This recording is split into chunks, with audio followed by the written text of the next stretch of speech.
falar sobre o Espírito Eterno. Irmãos, você ainda não imagina o efeito que o Espírito Eterno fez na sua vida cristã, na sua vida da igreja. Ontem nós mostramos que tudo que Cristo realizou ao longo do tempo, desde a sua encarnação, o seu viver humano, a sua morte, crucificação, a sua ressurreição e tudo que Cristo fez, Ele ofereceu como sacrifício a Deus por meio do Espírito Eterno. Quem sabe, para alguns que não estavam ontem, quem sabe nós podemos projetar aquela figura de novo da linha do tempo. Vamos começar pela linha do tempo, para os irmãos poderem entender um pouco do que nós estamos falando. Aqui nós temos a linha do tempo, seria uma linha com uma flecha, da maneira que nós homens, com o nosso cérebro racional, conseguimos entender. Então nós podemos colocar na nossa linha do tempo a eternidade passada, a fundação do mundo, a encarnação, crucificação e a ressurreição de Cristo e a eternidade futura. Assim, a nossa mente racional entende quando nós colocamos num pensamento linear, certo? Você consegue entender. Mas a eternidade você já não consegue entender. Então, nós, para facilitar um pouco a sua compreensão, na verdade, muitas coisas espirituais fogem do nosso entendimento. Então, nós precisamos, muitas vezes, do Espírito, da revelação e de sabedoria, para nós termos um pouco de entendimento e compreensão das coisas de Deus, das coisas da dimensão de Deus, das coisas da dimensão eterna. Então, se você colocar tudo que Cristo fez no tempo, e quando Cristo, isso está em Hebreus 9, 14, dá uma olhada na sua Bíblia, Hebreus 9,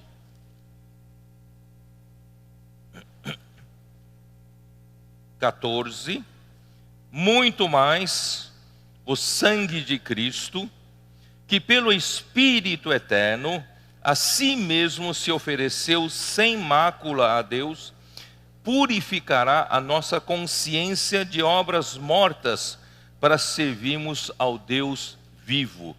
Quer dizer, tudo que Cristo fez no tempo, naquela linha do tempo, Ele ofereceu como sacrifício a Deus, pelo Espírito Eterno. Isto é, tudo que Cristo fez no tempo, Deus colocou na eternidade, porque Deus está na esfera da eternidade. Isaías 57, como diz, dá uma olhada, Isaías 57, Senhor Jesus. Isaías 57, versículo 15, como diz: porque assim diz o alto, o sublime, que habita a eternidade. Nosso Deus, Ele é o alto, mas não é essa altura física. Ele é o alto na altura espiritual. Ele está em outra dimensão. Ele é o alto, Ele é o sublime, e Ele habita a eternidade. Então, quando você vai até Deus, Ele está na eternidade. Na eternidade não há tempo e nem espaço. Portanto, quando Cristo se ofereceu a Deus, Ele ofereceu a Deus o que Ele fez no tempo e colocou como sacrifício pelo Espírito Eterno ao Deus Eterno. Então, tudo que foi feito no tempo foi lançado na eternidade. Tá? Então, aquela linha do tempo, ontem nós mostramos que se você puder unir as duas extremidades, unir as duas extremidades, viraria um círculo ou uma circunferência, e onde não há começo e nem fim. Não há o que está na frente ou o que está atrás, porque o que está na frente acaba sendo o que está atrás. O que está atrás acaba sendo o que está na frente. Por quê? Porque depende da referência. Então não há mais início e fim. Essa é a eternidade. Então Deus aceitou o sacrifício de Cristo, que ofereceu pelo Espírito Eterno, e agora lançou na eternidade. E essa figura da circunferência ou do círculo, essa figura está na Arca da Aliança. A Arca da Aliança tem 4 argolas, né? Uma em cada canto. E Deus mandou projetar e construir 2 varais de madeira de acácia, revestido de ouro, para que o homem possa carregar a Arca da Aliança. E essas 4 argolas prefiguram o Espírito Eterno. Quando o homem que ainda vive no tempo carregar por meio daquele varal a Arca da Aliança, e a Arca representa um Deus eterno, como pode o homem temporal ter contato com Deus eterno? É através do varal e através das argolas. E as argolas representam o Espírito Eterno. Então, a conexão entre o homem temporal e Deus eterno é por meio do Espírito Eterno. Então, todos os dias, quando você volta para o Espírito, como você consegue ter contato com Deus que está na eternidade? E você está aqui no tempo. Irmãos, é por meio do Espírito Eterno. Aleluia! Quando você diz, ó Senhor Jesus, você está o quê?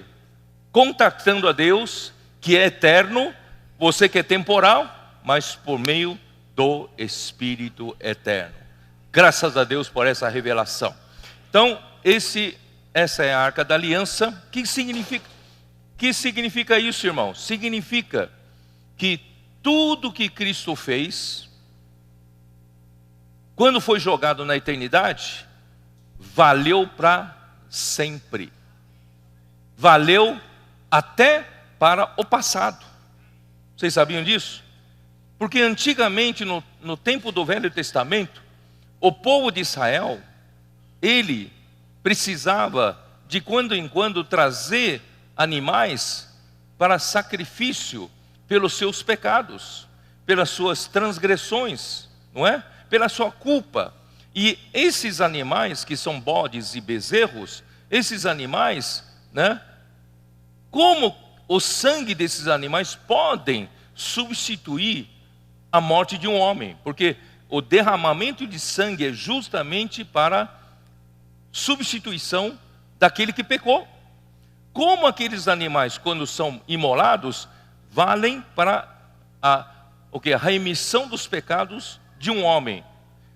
Tudo porque Cristo ofereceu-se pelo Espírito Eterno a Deus, não é isso? E isso fez com que a redenção valesse não só para o futuro, mas para o passado também. Aleluia! Quando Deus olhava para o sangue de bodes e bezerros no Antigo Testamento, Deus estava vendo o sangue de Cristo. Embora não tinha sido ainda no tempo derramado no Antigo Testamento, mas Deus já viu o sangue derramado, porque já foi lançado na eternidade. Os irmãos estão entendendo? Mesmo no Novo Testamento, Cristo teria que morrer cada vez que eu e você pecarmos.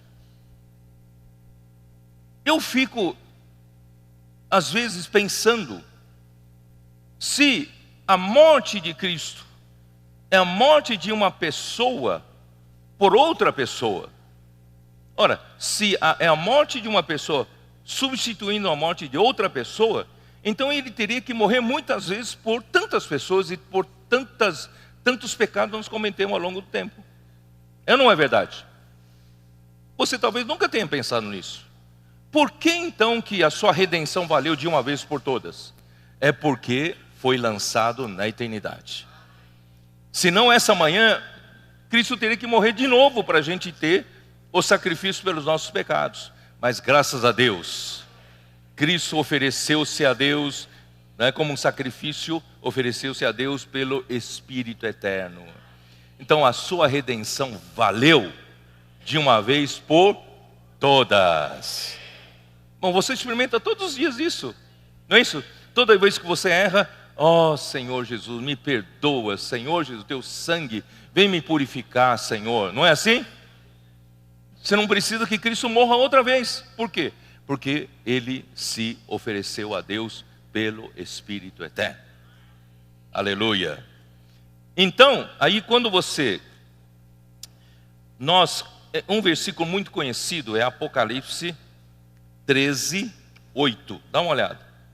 Apocalipse 13, 8.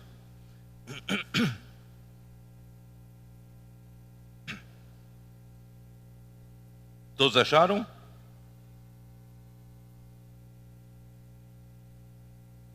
Treze, 8. E adorá-la-ão todos os que habitam sobre a terra, aqueles cujos nomes não foram escritos no livro da vida do Cordeiro, que foi morto desde a fundação do mundo. Isso é verdade? No nosso pensamento linear, isso não é verdade. Cristo não morreu desde a fundação do mundo.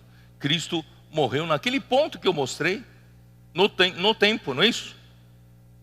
Mas, quando Ele ofereceu-se a Deus pelo Espírito eterno, o seu sacrifício foi jogado na eternidade, irmãos, para Deus valeu para todo sempre. Desde a fundação do mundo até o futuro, esse Cordeiro morreu por nós, não é? E mesmo no Apocalipse 5, versículo 6, como diz: então vi, no meio do trono e dos 4 seres viventes, e entre os anciãos de pé, um cordeiro, como tendo sido morto. Isso já no tempo de Apocalipse. Tempo de Apocalipse. Esse tendo sido morto é que um cordeiro como que acabado de ser morto. Ué, como esse cordeiro poderia ter sido acabado de ser morto se ele já morreu um tempo antes? Portanto, irmãos, tudo isso é a redenção de Cristo jogado na eternidade. Aleluia por isso. Essa redenção vale para toda a humanidade, por toda a criação. Aleluia. E eu também me lembro do livro de Jó, capítulo 10, quando Jó se queixava que Deus não era um homem para saber o que ele estava passando. Aquelas chagas todas, da ponta do cabelo até o dedão dos seus pés, ele estava totalmente tomado de chagas, e coçava, ele usava caco de telha, e raspava, saía sangue, pus, e aquela situação lamentável, e ele queria morrer e não conseguia morrer. Então ele diz, ele desabafou, né? Versículo 3, 10, 3. Parece-me bem que me oprimas, que rejeites a obra das tuas mãos e favoreças o conselho dos perversos? Tens tu olhos de carne? Acaso vês tu como vê o homem? Quer dizer, você não é homem, Deus. Você não compreende o homem. Você nunca foi homem. Deus nunca teve dor de dente. Não sabe o que é ter dor de dente. Deus nunca teve angústia quando o homem passa por situações difíceis. Então Deus não entende as nossas angústias. Deus não sabe o que cada um de nós passamos sob pressão, debaixo de muito estresse, não é? Então, irmãos, parece que Deus nunca foi homem, ele não sabe o que é ser um homem, né?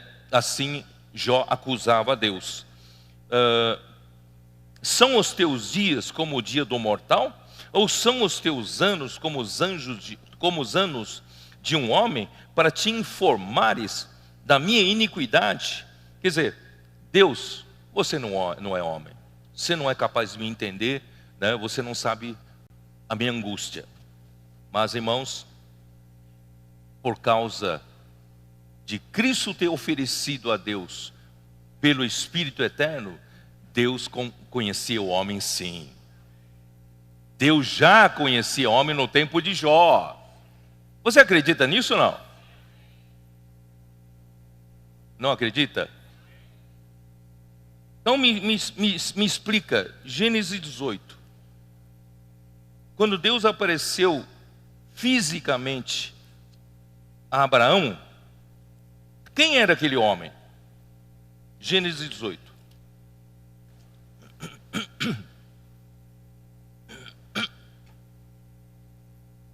Apareceu o Senhor a Abraão nos carvalhais de Manre, quando ele estava assentado à entrada da tenda, no maior calor do dia. Levantou ele os olhos, olhou, e eis que 3 homens de pé em frente dele. Irmãos, o primeiro versículo fala, apareceu o Senhor a Abraão. E no versículo 2 fala que ele viu 3 homens de pé. Entre os 3, pelo menos um é o Senhor, é ou não é? Então o Senhor apareceu em forma de homem. Como pode um negócio desse? Porque Cristo ofereceu-se como sacrifício, né, a Deus pelo Espírito Eterno. Então Deus já tinha conhecimento do homem. Ó Senhor Jesus, na verdade, desde a eternidade, Deus já tinha conhecimento do homem, porque Cristo colocou todas as suas experiências, todas as ocorrências como homem, jogou na eternidade. Então Deus, na sua eternidade, sem limitação de tempo, Ele já tomou conhecimento e já participou do homem. Isso não é maravilhoso, irmãos? Só Deus mesmo consegue fazer isso, né? Então, irmãos, por isso hoje de manhã eu queria mostrar para vocês no livro de Hebreus, tem um personagem dificílimo de se interpretar. Eu disse para vocês ontem rapidamente que quando eu fiz a última viagem do ano passado para Natal, eu quase não pude ir, porque naquela semana antes de viajar para Natal, em dezembro, eu estava doente de cama e não conseguia sair da cama. Passou terça-feira sim, tomando remédio, nada. Quarta-feira, nada. Continuava muito ruim de cama. E quinta-feira, porque na sexta teria que viajar para Natal. Na quinta-feira, eu falei para o Senhor, Senhor, qual é a tua vontade? Será que o Senhor, né, quer que eu fique? Porque os irmãos estão lá, quase 1000 irmãos estarão no lugar chamado Mardunas, em Natal, aguardando ansiosamente por essa palavra. Senhor, o que faço? Eu não consigo me levantar da cama. Então o Senhor me deu um sentimento, naquele momento, escrevi um WhatsApp para uma irmã médica de São Paulo. Eu escrevi e falei para ela, irmã, eu sei que você não faz milagre, mas Deus faz. Então que Deus te ilumine, me dê um remédio. Não é que ela me passou 2 remédios, eu consegui me levantar. Na sexta-feira de manhã, consegui pegar um avião e ir até Natal. Então, mesmo no meio da fraqueza, irmãos, o Senhor começou a iluminar a palavra. Foi iluminando e iluminando, graças a Deus. Mesmo, né, eu enfraquecido fisicamente, mas o Senhor foi dando luz. O Senhor é tão misericordioso. Irmãos, e nessa luz o Senhor me mostrou claramente que o plano macroeconômico de Deus da salvação para o homem, o auge está registrado em João capítulo 14, 15, 16, 17, com o pano de fundo de João 13, que leva o homem ao auge, que Deus nos, preparou um caminho para sermos recebidos para dentro da glória do Pai. Quem somos nós? Eu me contentaria se na eternidade futura, eu como homem, fosse colocado do lado de Deus. Não é? Se eu puder viver na presença de Deus por toda a eternidade, eu estaria super satisfeito. Você não estaria? Mas Deus não está satisfeito. Deus quer me receber na sua glória. E você, claro. Deus quer que participemos do seu convívio, o convívio maravilhoso da Trindade. Ele não estava solitário, não. Ele vivia, ele que eu digo, a Trindade, vivia um relacionamento maravilhoso, que é o ideal, é a perfeição para todo relacionamento. Portanto, irmão, se você quer ter um bom relacionamento de marido e mulher em casa, ou um bom relacionamento familiar em casa, pega isso como modelo. O relacionamento mais perfeito é o relacionamento do Deus triuno, da própria Trindade. O Pai ama o Filho, e o Filho ama o Pai. É ou não é? Irmãos, sabe quando que eu comecei a perceber isso? Que existe um relacionamento antes da criação do mundo? Foi em João, ó Senhor Jesus, lendo esses versículos, João 17, quando eu cheguei a esse ponto aqui, ó, brilhou a luz aqui, ó, versículo 24, João 17, 24. Pai, a minha vontade é que onde eu estou, estejam também comigo os que me deste, para que vejam a minha glória que me conferiste, porque me amaste antes da fundação do mundo. Irmãos, essas últimas palavras aqui brilharam para mim. Falei, peraí, existe um amor grande, um amor perfeito entre o Pai e o Filho, porque me amaste antes da fundação do mundo. Antes de Deus fazer a sua criação, criar o mundo, o Pai amava o Filho, e o Filho amava o Pai. O Pai e o Filho certamente viviam numa harmonia, uma perfeição de um convívio entre os dois, para não dizer três da Trindade.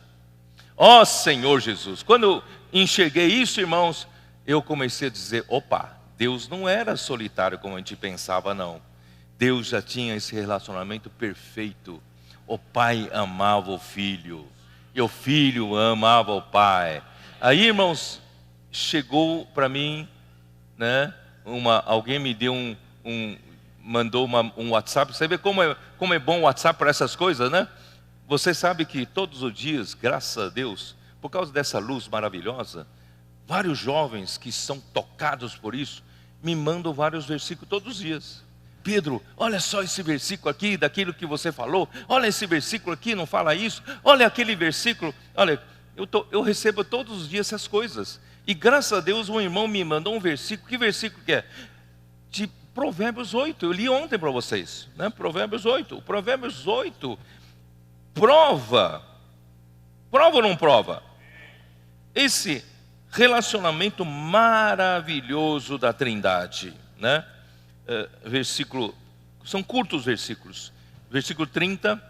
Então eu estava com ele, o Filho estava com o Pai, e era o seu arquiteto. Quer dizer, tudo que Deus tem em mente, a vontade dele, o Filho põe na prática. O Filho executa. Então eu era o seu arquiteto, né? Eu era o seu arquiteto, e dia após dia eu era as suas delícias. Aí uma versão, eu fui consultar várias versões.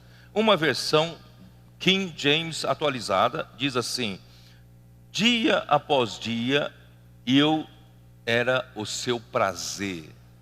Aí confirma, né, no batismo de Jesus, uma voz que dizia pelo Pai: tu és o meu filho em quem me comprazo, em quem tenho prazer. Aí quando Jesus foi transfigurado no Monte da Transfiguração diante de Pedro, Tiago e João, também Pedro se precipitou, querendo fazer 3 tendas, e veio uma nuvem que interrompeu essa ação de Pedro, e por fim não viram a ninguém, somente a Jesus, e uma voz do céu dizia: este meu filho, em quem me comprazo, a ele só ouvi. Portanto, irmãos, o filho é o prazer do pai.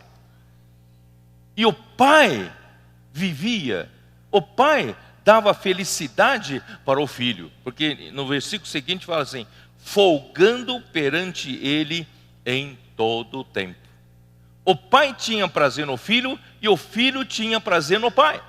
O filho vivia feliz no pai. Irmão, se o homem que está em busca sem fim da felicidade, não é? Algum profissional da psicologia vai aconselhar você: a tua vida não está boa, tal, larga tudo, vai buscar a sua felicidade. Irmão, pode buscar até no Himalaia, você não vai achar essa felicidade. A felicidade, irmãos, está no convívio de Deus. Sem Deus o homem nunca será feliz, porque a felicidade está com Deus. Então, se você quer ter a verdadeira felicidade, Deus está convidando você para participar desse convívio que tem a verdadeira felicidade. Porque o pai e o filho viviam felizes. Ó Senhor Jesus! Então eu falo para aqueles homens que pena, lá então na eternidade não haverá mar, então não terá praia. Eu gosto tanto de praia. Então desfrute bastante hoje, porque não vai ter mesmo. Por quê? Porque você não precisará mais desse entretenimento, desse prazer, porque o prazer que Deus vai te dar é uma coisa indescritível. A felicidade com que Deus vai te encher é uma coisa que o homem não compreende. O amor que você vai se sentir naquele dia, o amor ágape de Deus, você vai se sentir abraçado totalmente. Irmãos, é indescritível o que Deus preparou para nós. Você não sentirá falta de nada. Tem muitos irmãos que gostam de pescaria. Você não vai sentir falta de pesca, não. Muitos homens que gostam de futebol. Você não vai sentir falta de futebol. As mulheres gostam de moda. Não vai sentir falta de moda. Irmãos, Deus vai nos preencher toda a nossa carência com seu amor, com seu prazer, com sua felicidade, com alegria. Jesus disse: o meu gozo vos dá, para que o vosso gozo seja completo. Então é alegria, felicidade, tudo isso está em Deus. Mas estava só entre os 3 da Trindade. Mas agora Ele convida o homem para participar. Irmãos, isso não é maravilhoso?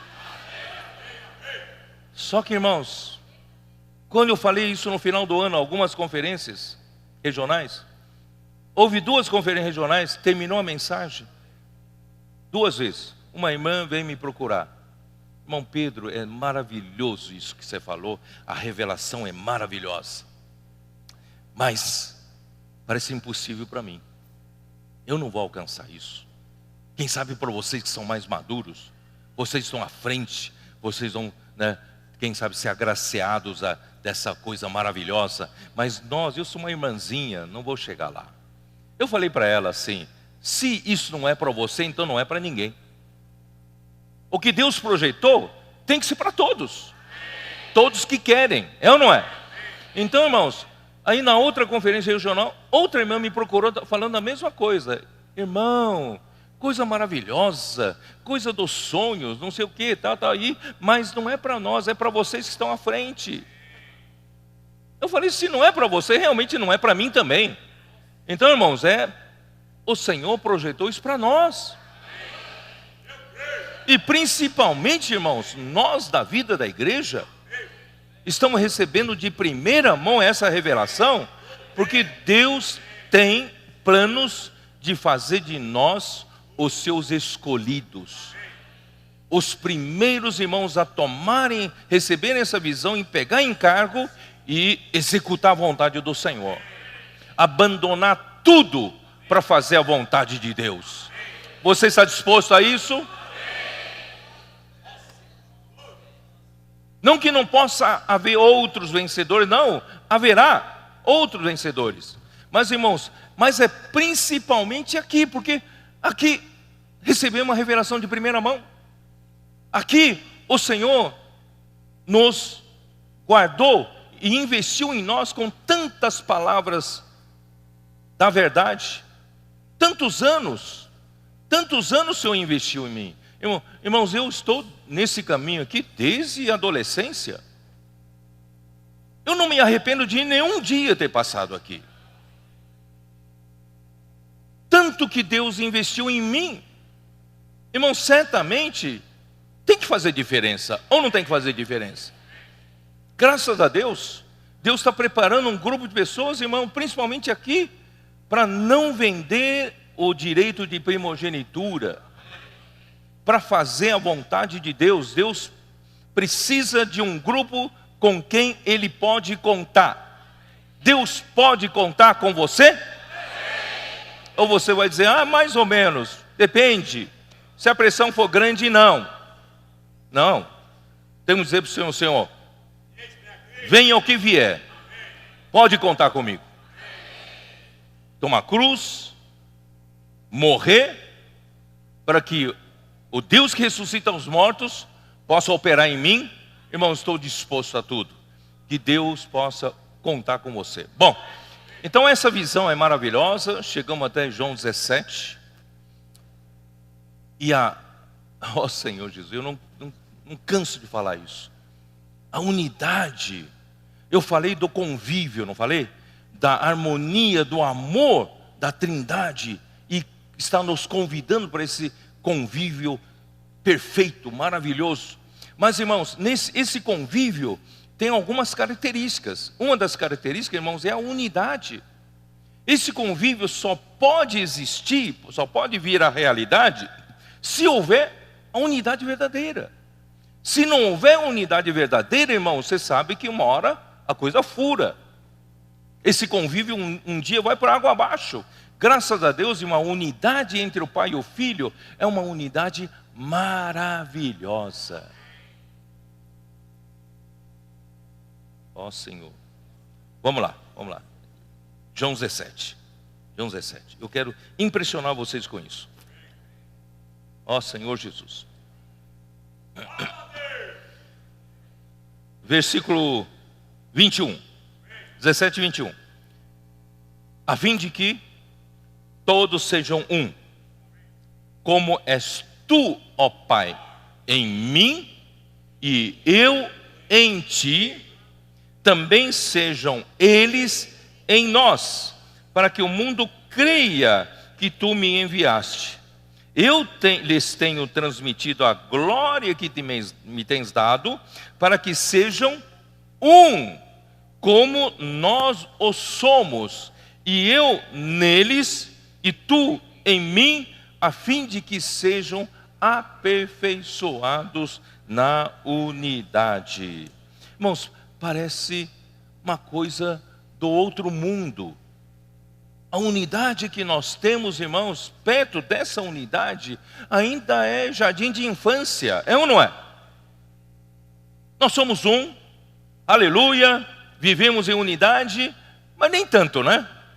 Depende. Você pisou no meu calo, não sou mais um com você não, né? Mas irmãos, essa unidade entre o Pai e o Filho é uma unidade intrínseca, uma unidade de natureza, uma unidade orgânica, de modo que quem vê o Filho, vê o Pai. Irmão, essa é a unidade. Quem vê o Filho, vê o Pai. E tudo que o Filho tem, é do Pai. E tudo que o Pai tem é do Filho. Irmãos, tudo isso são demonstrações desse amor perfeito, dessa unidade perfeita. E Deus deseja implantar essa unidade entre nós. Acredite se quiser, Ele vai implantar. Vai implantar. É por isso que Ele está revelando. Senão, às custas de que Ele daria essa revelação para nós? Porque Ele confia que nós estamos dispostos a praticar a palavra. Você crê nisso? O amor, praticar o amor, praticar a unidade. O amor, por exemplo, no capítulo 13, no finalzinho do capítulo 13, últimos versículos do capítulo 13, como fala? Versículo 34 de João, né? Novo mandamento vos dou, que vos ameis uns aos outros, assim como eu vos amei, que também vos ameis uns aos outros. E nisto conhecerão todos que sois meus discípulos, se tiverdes amor uns aos outros. Irmão, quando a gente lê isso, parece que nós estamos lendo uma coisa que é impossível de acontecer entre nós. Não, a gente ama um ao outro, mas não chega a esse nível. Não é verdade? Então, irmãos, esse nível só chega pela vida de Deus. É o amor ágape. A unidade só chega com o acréscimo de Deus em nós. É tão elevado, como nós vamos chegar lá? É quase impossível. Aí nessa conferência em Natal, o Senhor me deu uma luz. Espera aí. O livro de Hebreus, ele trata do plano microeconômico de Deus para que isso aconteça. O livro de Hebreus nos põe com os pés no chão, mostrando as nossas fraquezas, mostrando as nossas deficiências e procurando sanar essas deficiências e nos levar até o auge do plano macroeconômico de Deus. Então lá o Senhor começou a me apontar essa luz, o livro de Hebreus, porque o Hebreus capítulo 1 fala que o filho, sabe, até isso preciso ficar, depois vou ter que voltar, né? O Hebreus capítulo 1 fala, primeiros 4 versículos, eu desafio você a descobrir, nos primeiros 4 versículos de Hebreus capítulo 1, quando ele fala acerca do filho, ele estava se referindo a que filho? Estava se referindo ao Filho Deus unigênito? Ou está se referindo ao Filho primogênito, que possui a humanidade?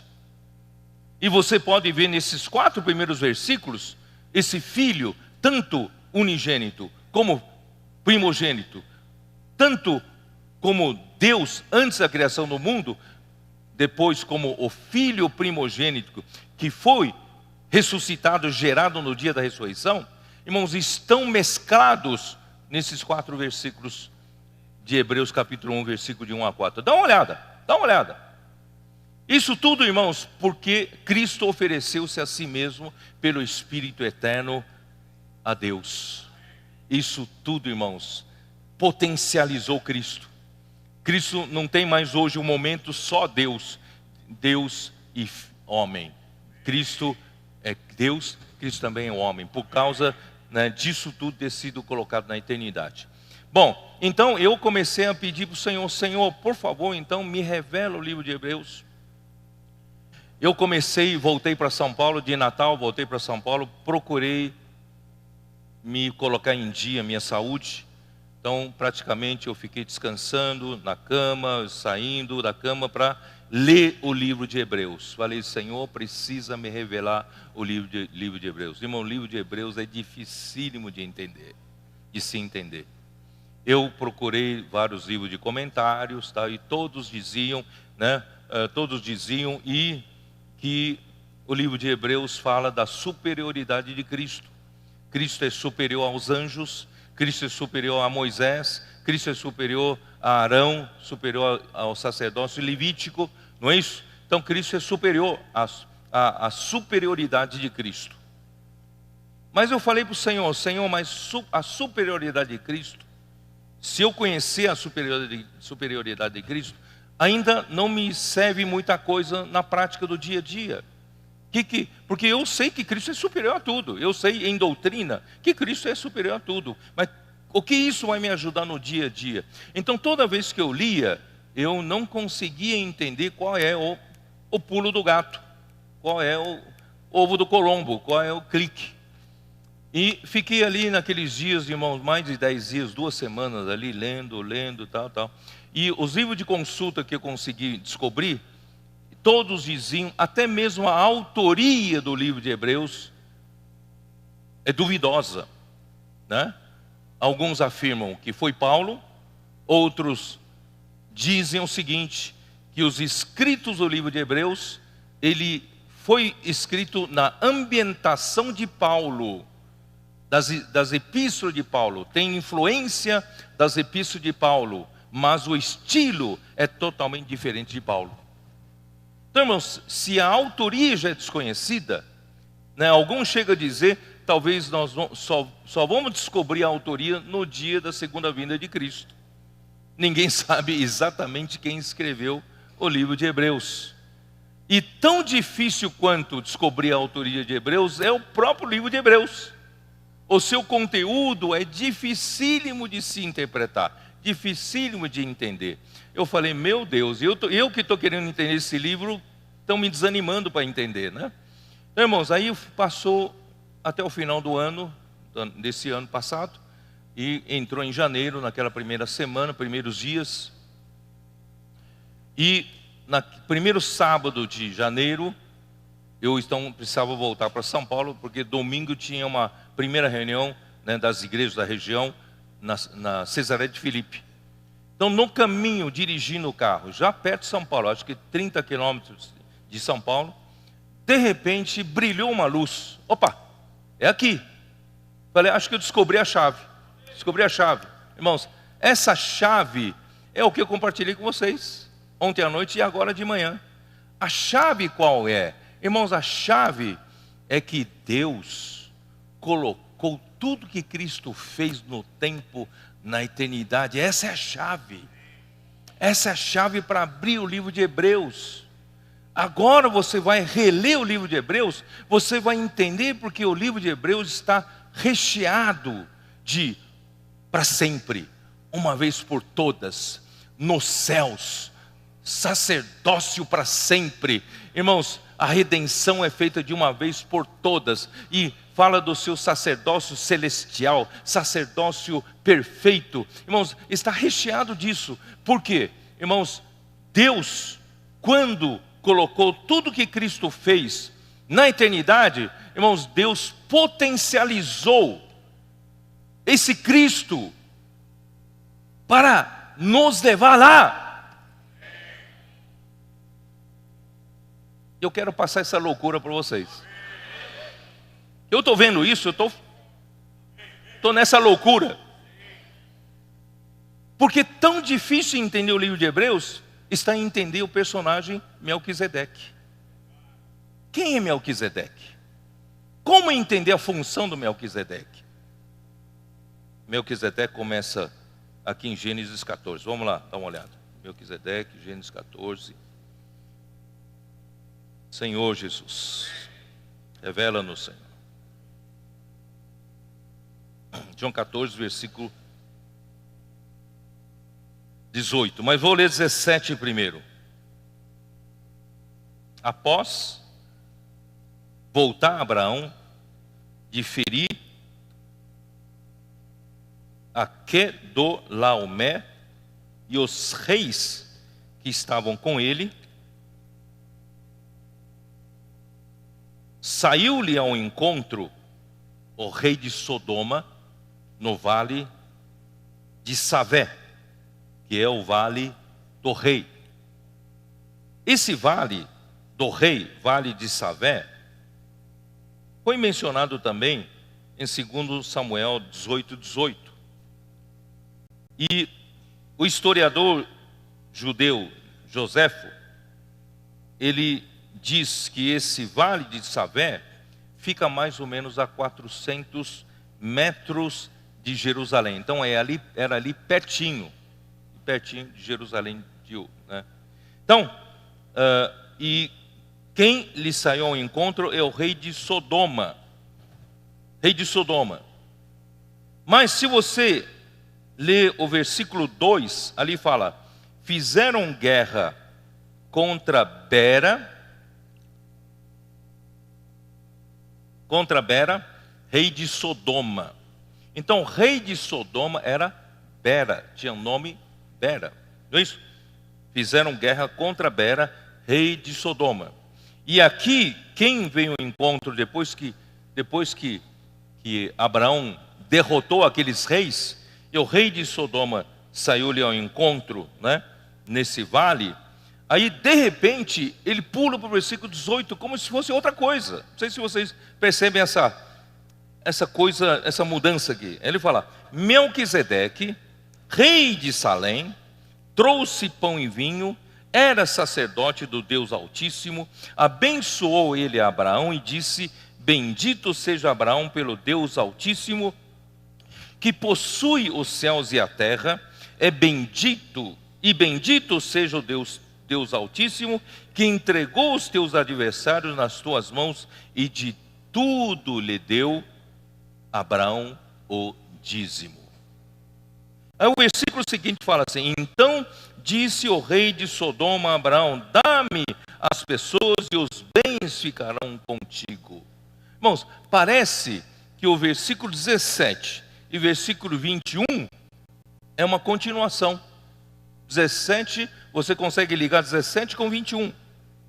E o 17 com 21 parece que estão no plano terreno. Mas o 18 a 20 está no outro plano. Ele está no plano celestial. Não sei se você consegue perceber isso, né? Então, de 18 a 20, ele fala assim: Melquisedeque, rei de Salém. Aqui para mim está em outro plano. É um plano da eternidade. Melquisedeque, irmãos, é um título. É um título. É um título para referir-se ao sacerdote de Deus Altíssimo.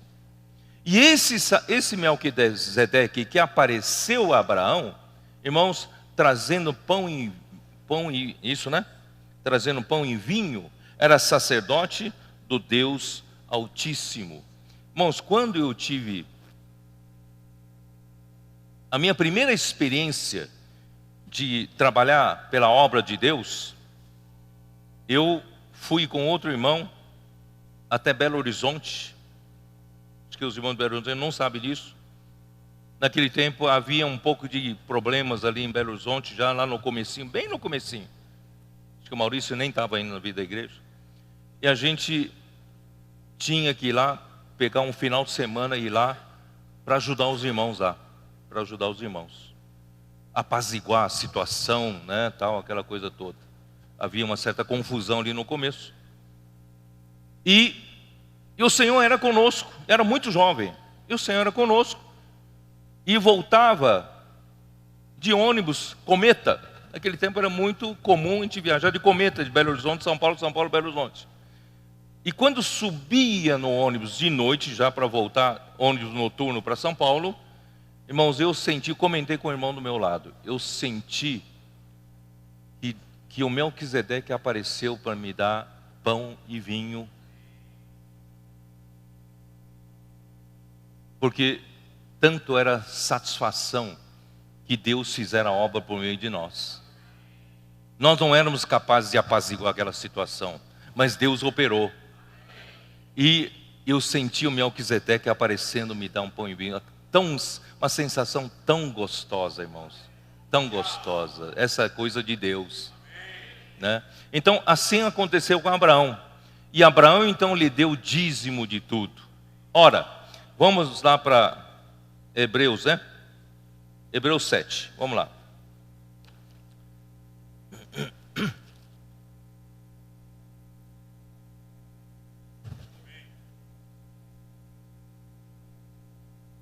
Desculpe, não estou achando Hebreus aqui, peraí.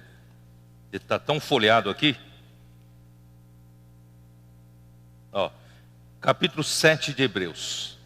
Porque este Melquisedeque, rei de Salém, sacerdote do Deus Altíssimo, que saiu ao encontro de Abraão quando voltava da matança dos reis e o abençoou, para o qual também Abraão separou o dízimo de tudo.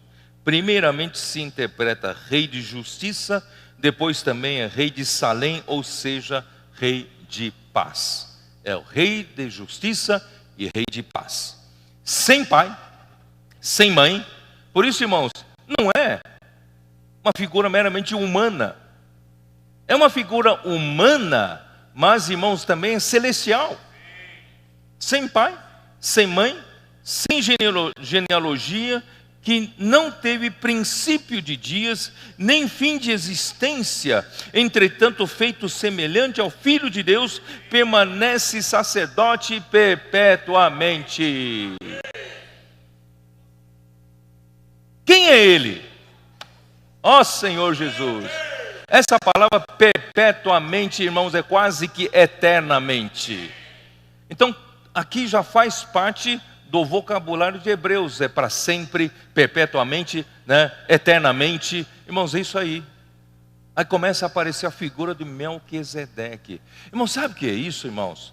Deus está preparando um sacerdote da ordem de Melquisedeque, equipado por Deus, com tudo que ele pode equipar, potencializado por Deus, com tudo que Cristo fez, irmãos, para poder nos levar a chegar no final daquilo que está profetizado em João 17. Aquelas irmãs que me procuraram disseram, não é para nós, irmãos, vou dizer para você, Deus preparou para você sim. Deus preparou aqui em Hebreus um sacerdote da ordem de Melquisedeque, equipado com tudo o que for necessário para levar você até lá. Quem acredita nisso? Deus vai te levar até a sua glória. Ou não é? Por isso que nós lemos Efésios capítulo 1, não é isso? Ali diz o Pai da glória. Roga ao Pai da glória para nos conceder o espírito de sabedoria e de revelação, para nós podermos ser, o quê? Iluminados os olhos do nosso coração, para nós compreendermos a esperança do seu chamamento, qual riqueza da glória da sua herança nos santos. Quer dizer, Deus quer nos levar à sua glória. Deus prometeu nos levar à sua glória. É ou não é? Ó Senhor Jesus. No Romanos capítulo 8, na parte final ali, irmãos, Deus vai um dia fazer os filhos de Deus se revelarem na sua glória. E na revelação da glória dos filhos de Deus, Deus libertará essa criação do cativeiro da corrupção. Esse momento glorioso chegará. Porque tem um Melquisedeque que está ajudando você, levando você para chegar lá. Vamos continuar lendo. Continuar lendo. Ó Senhor Jesus. Onde eu estou aqui? Vamos lá. Versículo 4. Considerai, pois, como era grande esse a quem Abraão, o patriarca, pagou o dízimo, tirado dos melhores despojos. Ora, os que dentre os filhos de Levi recebem o sacerdócio, têm mandamento de recolher, de acordo com a lei, os dízimos do povo, ou seja, dos seus irmãos, embora tenham estes descendido de Abraão. Entretanto, aquele cuja genealogia não se inclui entre eles, recebeu dízimos de Abraão e abençoou o que tinha as promessas. Abraão era o máximo. Na terra, Abraão era aquele que tinha as promessas, irmãos. Mas Melquisedeque abençoou Abraão. Nem da linhagem de Levi Melquisedeque era, né? Então, versículo 7, evidentemente, e fora de qualquer dúvida, que o inferior é abençoado pelo superior. Irmãos, esse Melquisedeque é superior a Abraão, superior a Arão e superior aos levitas. Aqui, aliás, aqui são homens mortais, os que recebem dízimos, porém ali, aquele de quem se testifica que vive, Melquisedeque. E por assim dizer, também Levi, que recebe dízimos, pagou-os na pessoa de Abraão. Até Levi, que não paga dízimo, paga apenas dízimo para a casa de Arão. Levi não paga, ou casa de Arão não paga dízimo, mas todos eles pagaram na pessoa de Abraão, quando Abraão deu dízimo para o Melquisedeque. Porque aquele ainda não tinha sido gerado por seu pai, quando Melquisedeque saiu ao encontro destes. Aí o versículo 11, irmãos, começa a entrar numa coisa que eu gosto demais. Versículo 11 diz assim: se portanto a perfeição houvera sido mediante o sacerdócio levítico, pois nele baseado o povo recebeu a lei, que necessidade haveria ainda de que se levantasse outro sacerdote, segundo a ordem de Melquisedeque, e que não fosse contado segundo a ordem de Arão? Esse versículo é importante demais, não sei se você percebeu.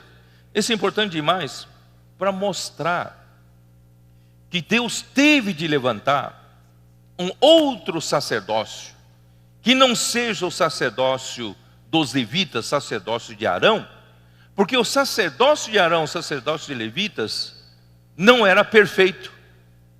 Se não era perfeito, não consegue levar você até lá. Não sei se você entendeu o que eu quero dizer.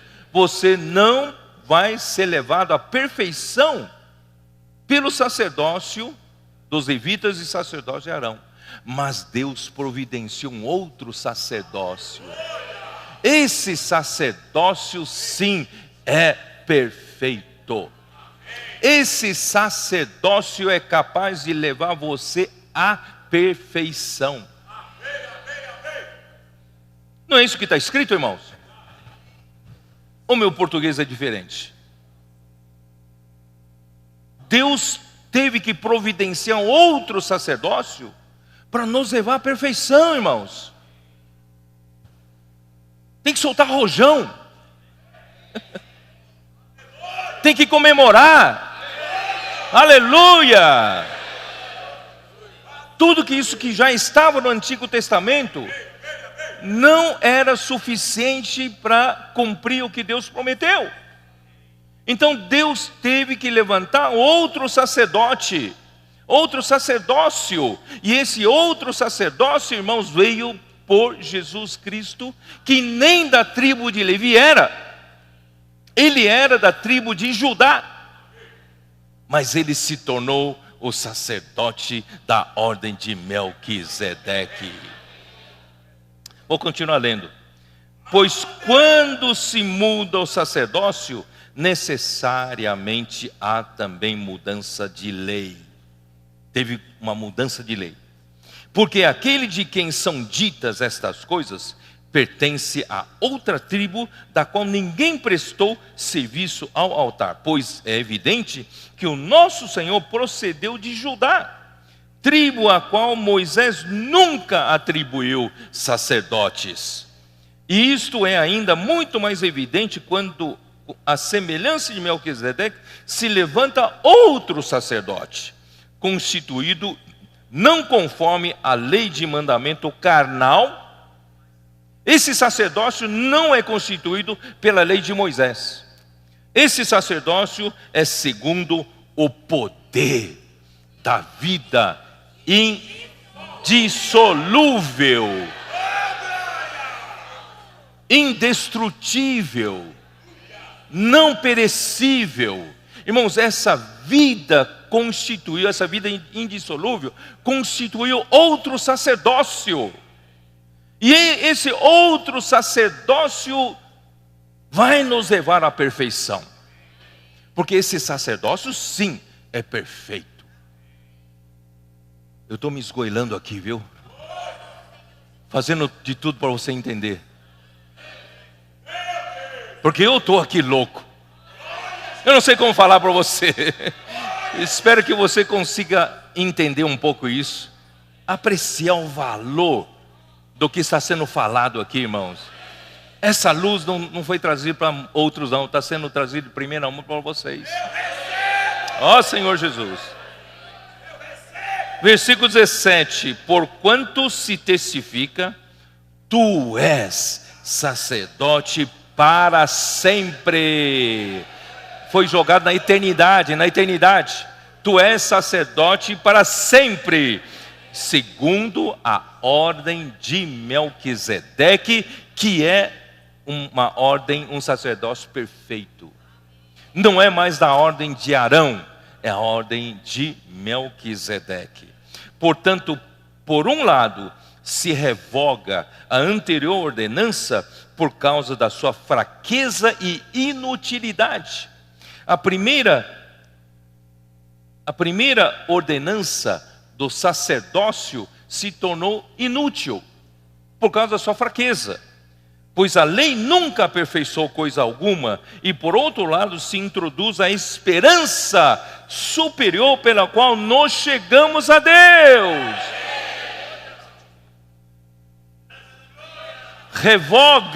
Revogou-se então, irmãos, essa ordenança do sacerdócio da ordem de Arão, por causa da sua fraqueza, por causa da sua inutilidade, não vai conseguir nos levar até a perfeição, não vai conseguir nos conduzir até a glória de Deus.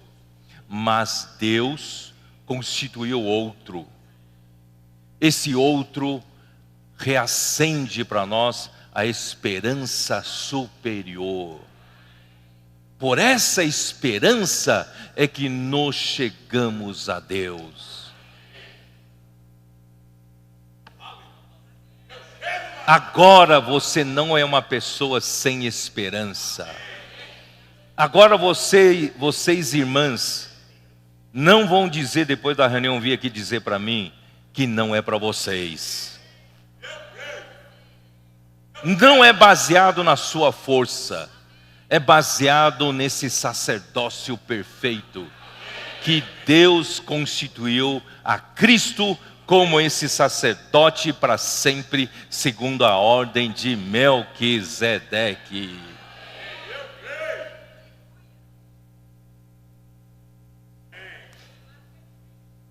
E visto que não é sem prestar juramentos, porque aqueles sem juramento são feitos sacerdotes, mas este com juramento por aquele que disse: o Senhor jurou e não se arrependerá, tu és sacerdote para sempre. Irmãos, Deus não só mudou o sacerdócio, Ele jurou com juramento, porque a coisa é tão solene, tão séria, que o Senhor precisa nos levar à glória. Isso está em Salmo 104. Dá uma olhada assim, Salmo 104. Abra a sua Bíblia em Salmo 104. Ó Senhor Jesus. Me segura aqui, viu? Tô voando aqui. Ó Senhor Jesus. Amém? Oh, perdão. 110:4, eu falei errado. Salmo 110:4.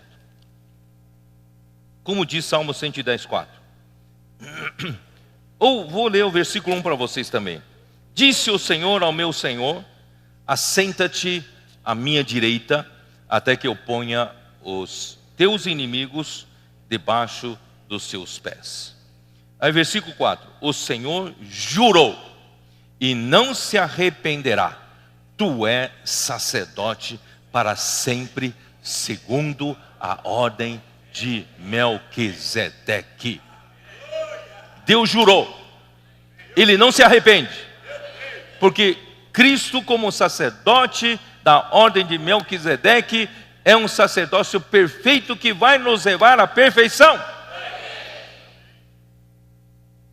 Agora faço a seguinte pergunta: quando Cristo foi feito esse sacerdote segundo a ordem de Melquisedeque.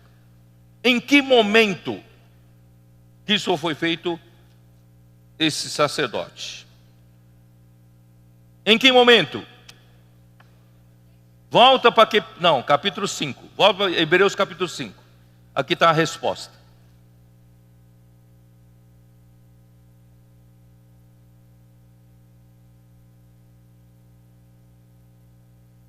Versículo 5. Versículo 5. Assim também Cristo a si mesmo não se glorificou para se tornar sumo sacerdote, mas o glorificou aquele que lhe disse. Quer dizer, quem glorificou a Jesus foi o Pai. Foi o Pai que abriu os braços para receber na sua glória o Filho homem. Jesus foi glorificado na sua ressurreição. Quando Deus ressuscitou a Jesus, Deus disse: tu és o meu filho e eu hoje te gerei. Não foi? Foi exato o momento que a humanidade foi recebida na glória do Pai. E abriu a porta para nós, abriu um caminho para nós. Eu sou o caminho e a verdade e a vida. Ninguém vem ao Pai senão por mim. Jesus é o caminho, porque Ele abriu o caminho na ressurreição. Deus Pai gerou o homem Jesus como Filho de Deus. Mas naquele mesmo instante em que Jesus foi declarado, o homem foi declarado como Filho de Deus, foi glorificado por Deus na sua glória, Ele também nomeou a Jesus na sua ressurreição esse sacerdote. Dá uma lida, versículo 5. Assim também Cristo a si mesmo não se glorificou para se tornar sumo sacerdote, mas o glorificou aquele que lhe disse: tu és o meu filho, eu hoje te gerei. E Hebreus junta esses dois versículos, como em outro lugar também diz: tu és sacerdote para sempre, segundo a ordem de Melquisedeque. Irmão, eu estou entregando ouro para vocês. Tudo que eu estou falando para vocês, irmãos, foi difícil garimpar, mas eu estou entregando de graça para vocês. Jesus foi glorificado na ressurreição. E quando Jesus foi glorificado, Ele foi gerado Filho de Deus, primogênito, na humanidade. E ao mesmo tempo, Ele foi nomeado o sumo sacerdote para sempre, da ordem de Melquisedeque. Ele, Jesus, nos dias da sua carne, tendo oferecido com forte clamor e lágrimas, orações e súplicas a quem o podia livrar da morte, e tendo sido ouvido por causa da sua piedade, embora sendo filho, aprendeu a obediência pelas coisas que sofreu, e tendo sido aperfeiçoado, tornou-se o autor da salvação eterna para todos os que lhe obedecem. Ele agora é o autor da salvação. Ele vai nos levar ao final, à conclusão da salvação completa de Deus para o homem. Acredita? Tendo sido nomeado por Deus sumo sacerdote segundo a ordem de Melquisedeque. Então Jesus na ressurreição foi nomeado por Deus com juramento o sumo sacerdote segundo a ordem de Melquisedeque. Ah, Senhor Jesus, que mais eu vou falar por vocês, irmãos? Que mais? Senhor Jesus, mediante de tudo isso, eu vou reservar muitas coisas ainda. Senhor Jesus. esse sumo sacerdote,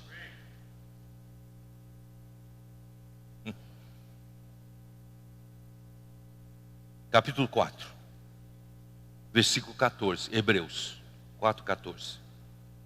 Tendo, pois, a Jesus, é tanta coisa para falar, irmãos, eu só vou falar algumas coisas mais específicas. Tendo, pois, a Jesus, o Filho de Deus, como grande sumo sacerdote que penetrou os céus, conservemos firmes a nossa confissão. Nosso sumo sacerdote hoje está nos céus, penetrou os céus, porque não temos sumo sacerdote que não possa compadecer-se das nossas fraquezas. Antes foi ele tentado em todas as coisas a nossa semelhança, mas sem pecado. Acheguemo-nos, portanto, confiadamente junto ao trono da graça, a fim de recebermos misericórdia e acharmos graça para socorro em ocasião oportuna. Porque ele já penetrou os céus. Aí em Hebreus 6, depois eu vou voltar para cá, versículo 19: a qual temos por âncora da alma segura e firme, e que penetra além do véu, onde Jesus, como precursor, entrou por nós, tendo se tornado sumo sacerdote para sempre, segundo a ordem de Melquisedeque. Sabe onde está nos servindo esse sumo sacerdote da ordem de Melquisedeque? Quem sabe? Ele está servindo lá no céu. Ele penetrou os céus. Ele já está junto de Deus. E o santuário, vamos lá, capítulo 8.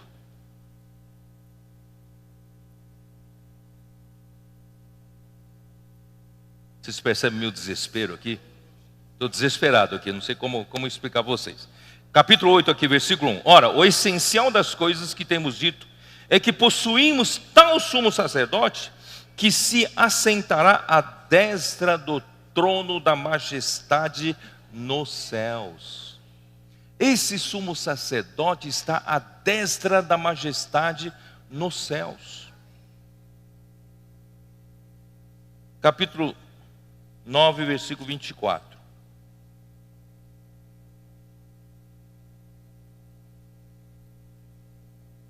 Porque Cristo não entrou em santuário feito por mãos, figura do verdadeiro, porém no mesmo céu, para comparecer agora por nós diante de Deus.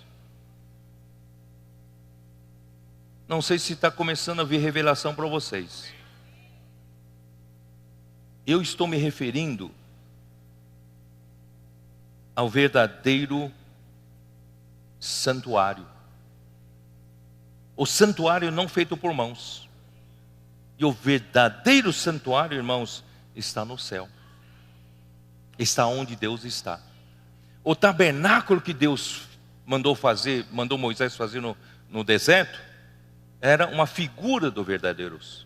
Depois o templo que Salomão fez, o santuário, é uma figura do verdadeiro santuário. O verdadeiro santuário está no céu. Senhor Jesus. Onde eu quero chegar, irmãos? Eu quero chegar que o Santo dos Santos, a nosso ensinado, está no nosso espírito. É ou não é? Porque Deus nos deu o seu Espírito, o Espírito Santo, como selo e como penhor. É ou não é?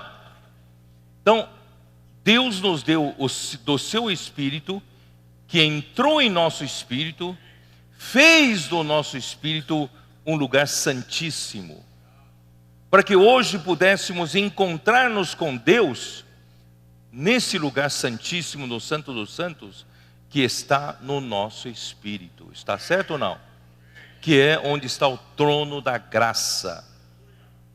Podemos voltar para o Senhor, ó Senhor Jesus, voltar para o Espírito e poder ter comunhão com Deus, podemos nos encontrar com Deus. Que coisa maravilhosa! Mas vou dizer uma coisa para vocês, isso ainda é provisório. Agora mexi com vocês, né? O Espírito Santo nos é um penhor. Que é penhor? Penhor é uma garantia para o resgate da propriedade real. Vocês estão me entendendo ou não? No Antigo Testamento, na época do Antigo Testamento, como era difícil transporte, viajar de longe, então se eu tiver um pedaço de terra muito boa e eu quiser vender para você, mas é difícil você, na hora da venda, você ir lá para visitar. Hoje nós podemos pegar o carro, pegar o avião e visitar a terra. Naquele tempo era difícil. Então eu pegaria uma amostra da terra e eu levaria para você, olha, essa qualidade de terra que eu estou vendendo, eu tenho aqui 2 alqueires, eu quero vender para você. E você olha a qualidade, eu compro ou não compro. Então essa amostra da terra é o penhor. É o penhor, é a garantia. Então se você comprar, você vai guardar essa amostra. E no dia que você for visitar a terra e não for essa qualidade, você vai brigar comigo. Porque é a sua garantia, o penhor é a sua garantia para resgatar a sua propriedade total. Então o Espírito, que é o Santo Santo aqui, ainda não é a propriedade final. É uma garantia para a gente resgatar o final. Então o verdadeiro santuário, irmão, não está na terra nem no nosso espírito. O verdadeiro santuário está nos céus, onde Deus está. E Deus quer te levar lá. Teve um tempo que até que quase que era proibitivo a gente pensar que a gente vai para o céu. Mas, irmão, nesse sentido, nós estamos sendo levados para o céu. Estamos sendo levados para esse verdadeiro santuário que está no céu. E sabe quem está lá nos servindo e nos garantindo que não vamos chegar lá? Eu sou um sacerdote segundo a ordem de Melquisedeque. Porque ele já penetrou os céus. Ele já está à destra da majestade. Ele já está lá. Deus o equipou com tudo para levar você para lá. E o seu sacerdócio é perfeito. Ele vai levar você até lá. Ó Senhor Jesus. Eu já estou terminando. Acho que eu vou terminar mais ou menos por aqui. Mas eu quero dizer o seguinte. Vamos voltar para Hebreus 6. Irmãos, dá uma olhada no Hebreus 6. Ah, Senhor Jesus. Versículo 13. Não é sem razão que eu estou meio louco, né? Acho que alguns estão enlouquecendo junto comigo. Porque versículo 13. Pois quando Deus fez a promessa a Abraão, visto que não tinha ninguém superior por quem jurar, jurou por si mesmo. Irmão, quando Deus fez a promessa a Abraão, já estava embutida toda essa promessa de Deus nos levar até o final da glorificação. E Deus então sabe que essa promessa era tão difícil de obter. Deus então não só deu a promessa, irmãos, a promessa de Deus é a promessa de Deus. Se você me prometer, Pedro, eu vou te dar um carro zero. A sua promessa é uma coisa, mas a promessa de Deus é outra. Eu creio na promessa de Deus. Mas mesmo assim, Deus teme que você não ache que vai acontecer com você. Como aquelas 2 irmãs que me procuraram, acho que não é para nós. Deus sabe que você tem essa preocupação. Então Deus, além da promessa, Deus falou, então eu vou jurar. Eu vou dar o meu juramento, eu juro que vai acontecer. Agora as irmãs, vocês não vão mais poder falar para mim assim. Eu vou dizer, Deus não só prometeu, Deus jurou. Então aqui diz assim, ele jurou dizendo, certamente te abençoarei e te multiplicarei. E assim depois de esperar, com paciência obteve Abraão a promessa, pois os homens juram pelo que lhes é superior, e o juramento servindo de garantia para eles é o fim de toda contenda. Pois, por isso, Deus, quando quis mostrar mais firmemente aos herdeiros da promessa a imutabilidade de seu propósito, se interpôs com o juramento. Quer dizer, Deus não muda o seu propósito. No meio do caminho, Deus vai, está difícil levar esses homens à glória, eu vou mudar. Não, Deus é imutável, seu propósito é imutável. Para que mediante duas coisas imutáveis, nas quais é impossível que Deus minta. Quais são as duas coisas imutáveis? Quais são essas duas coisas? Promessa e juramento. Deus prometeu, Deus ainda jurou em cima. Então, irmãos, Deus não vai mentir, não. Deus não vai mudar de ideia, não.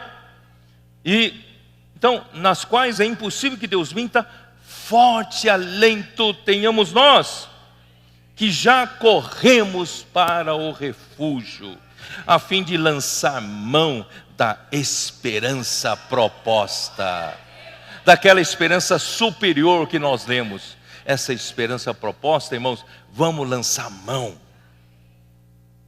A qual?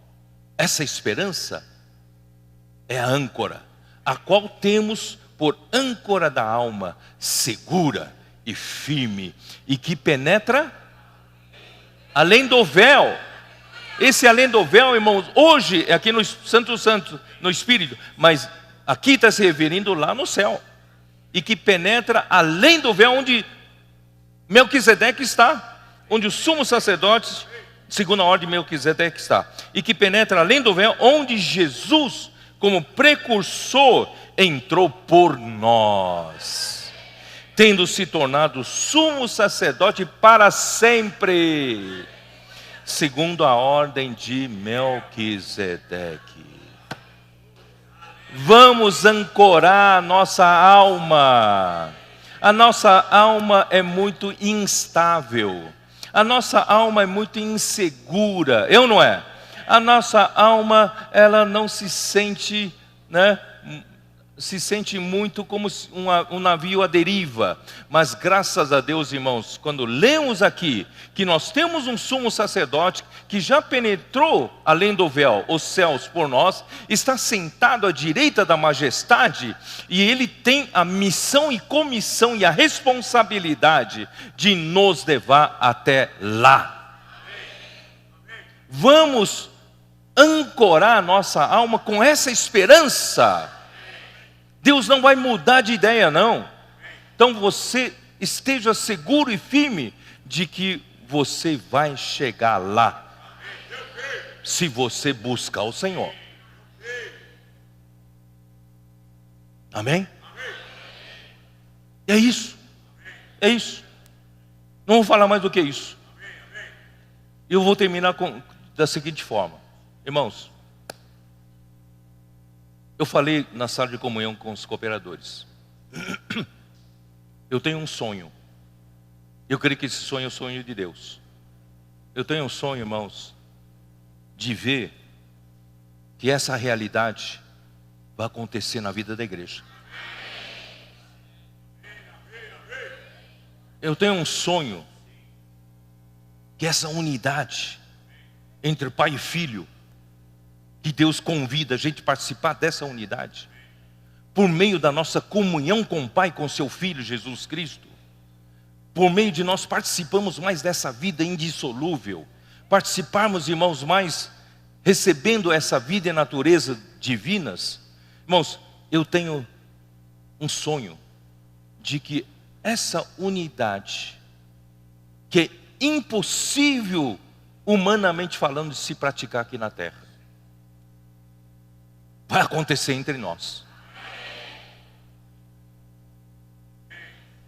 Nós hoje ainda somos muito divididos.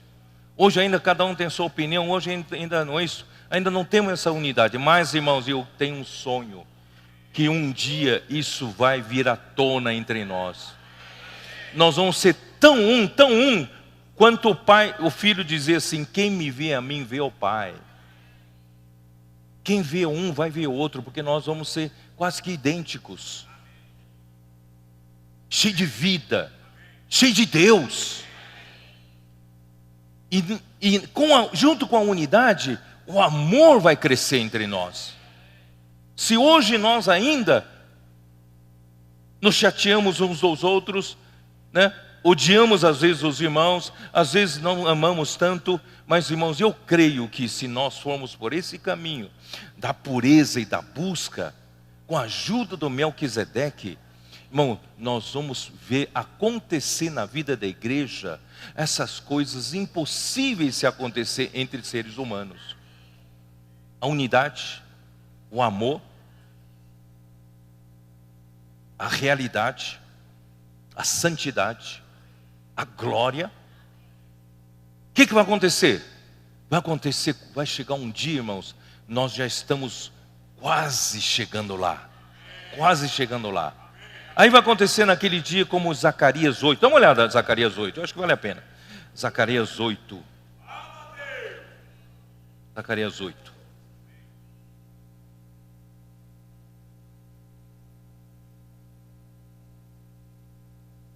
Isso, né? Zacarias 8, versículo 23. Assim diz o Senhor dos Exércitos: naquele dia sucederá que pegarão 10 homens de todas as línguas das nações, pegarão sim na orla da veste de um judeu, e lhe dirão: iremos convosco, porque temos ouvido que Deus está convosco. Eu vou parafrasear esse versículo para nós da vida da igreja. Irmão, se hoje ainda duvida se nós estamos no centro da vontade de Deus, pode haver muita discussão ainda, certo? Mas quando essas coisas sobrenaturais acontecerem entre nós, a realidade do amor, a realidade da unidade, a realidade da santidade, da glória do Senhor, da verdade do Senhor, irmãos, vai chegar um dia que será indiscutível. Vários grupos cristãos em nossa volta vão dizer: como é que vocês conseguem chegar a esse nível? Isso é impossível, é sobrenatural, o homem não consegue chegar aí. É por isso mesmo, irmão, que nós vamos mostrar. E Deus é capaz de fazer isso. Porque nós temos um sumo sacerdote da ordem de Melquisedeque, que já penetrou além do véu, está nos levando para lá por meio do seu sacerdócio perfeito. E aí, irmãos, estará perto, porque esses diversos grupos vão dizer: nós vamos com vocês.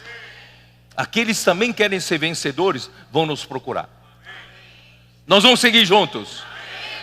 Você compartilha desse sonho ou não? Eu gostaria que muitos de vocês compartilhem esse sonho com o Senhor e comigo. Por isso, irmãos, nós temos que buscar o Senhor com simplicidade. Jogue fora até suas experiências passadas. Deixe de lado até a sua maneira de buscar o Senhor até o dia de hoje não será mais suficiente.